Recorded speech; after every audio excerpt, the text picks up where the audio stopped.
Hello, my name's Roger Watson and I'm the Editor-in-Chief of Nurse Education and Practice, which is published by Elsevier.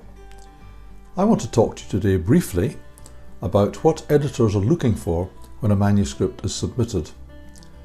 In doing so, I hope to help you to avoid some of the common pitfalls that prevent your manuscript getting into the review system.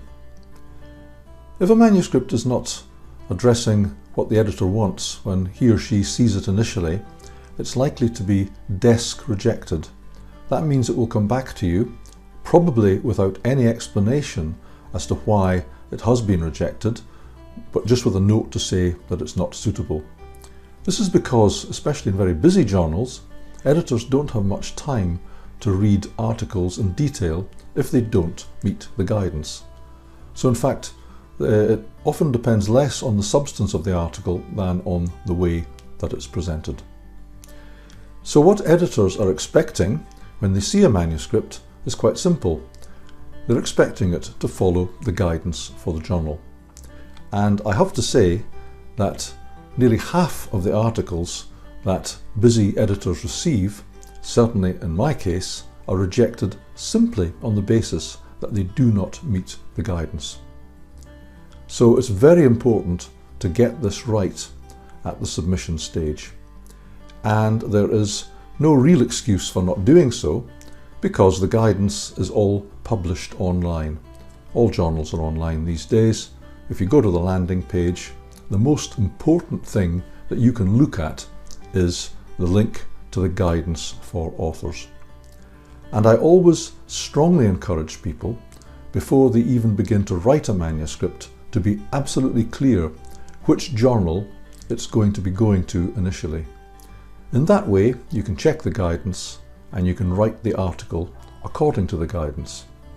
Clearly, if your article is rejected, you may have to rework it using some new guidance, but again, be clear what that guidance is before you start reworking the article and submitting it again.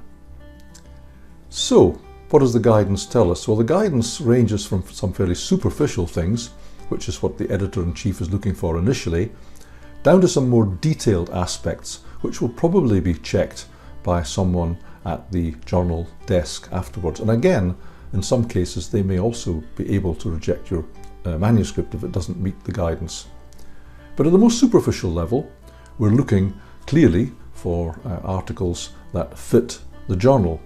So for example, my journal is about education, so we're not looking for clinical articles.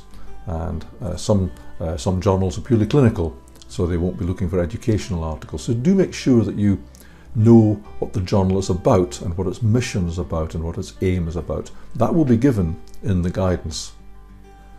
At the next level, you need to structure your article properly in accordance with the way that the guidance specifies.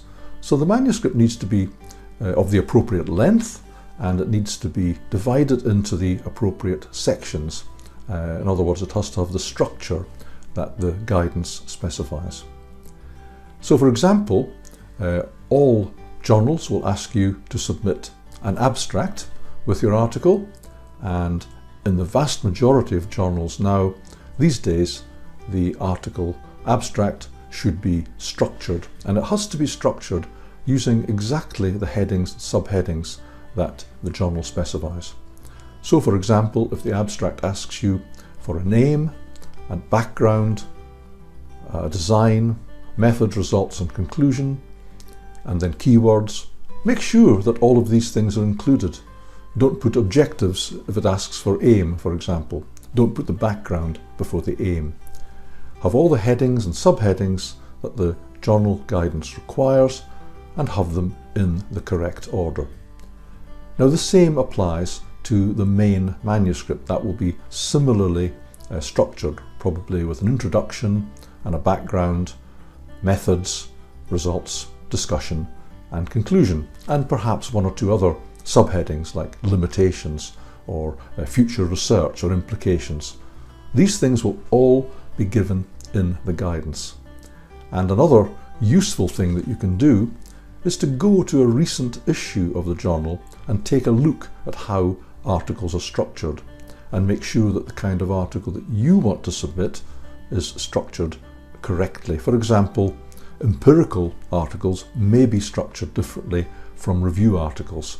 Again, all this is given in the guidance.